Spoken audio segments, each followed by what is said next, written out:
আমার নামে লেখা, আমি তো এটা তোমাকে দিতে পারি না। আর আমি আমার হাজবেন্ড হিসেবে, তুমি যেহেতু আমার হাজবেন্ডই, তো আমার যত সহায় সম্পত্তি আছে সব তো আমার অবর্তমানে তুমিই পাবা।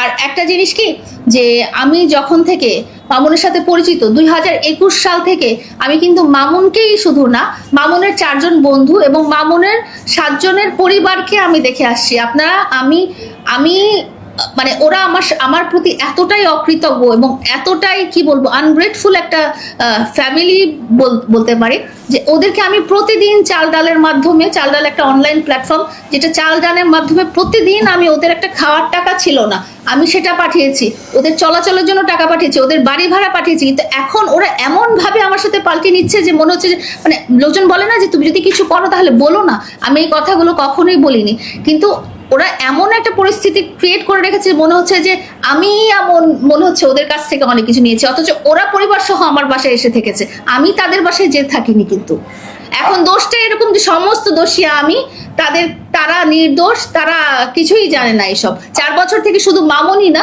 মামুনের আম্মু, মামুনের ভাই বোন, মামুনের আব্বু, মামুনের আত্মীয় স্বজন সবাই আমার বাসায় থেকেছে। এবং এই 4 বছর থেকে কি তারা জানতে পারলো না যে আমি ম্যারিড কি ম্যারিড না?